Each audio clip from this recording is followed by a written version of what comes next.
Part 2 of amenorrhoea, true primary amenorrhoea के अब हम कॉजेज़ देखते हैं।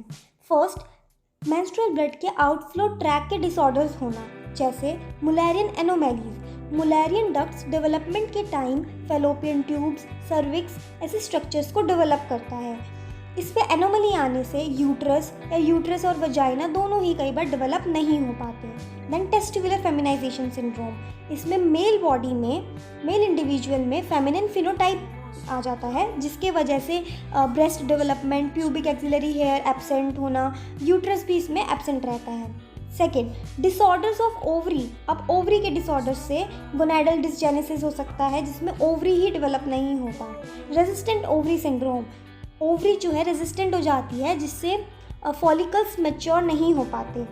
Then disorders of pituitary gland, जैसे कि प्रोलैक्टिनोमास। इसमें प्रोलैक्टिन, जो कि पिट्यूटरी ग्लैंड से सिक्रीट होने वाला हार्मोन है, ये इसका लेवल बहुत इंक्रीज हो जाता है, जो इनहिबिट करता है GnRH को।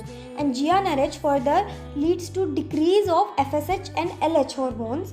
इसके वजह से फाइनली एमेनोरिया हो जाता है। देन हाइपोपिट्यूटरी, मतलब पिट्यूटरी ग्लैंड के हार्मोन्स कम सिक्रीट होना, मेनली गोनेडल हार्मोन्स कम सिक्रीट होना, इससे भी एमेनोरिया होता है।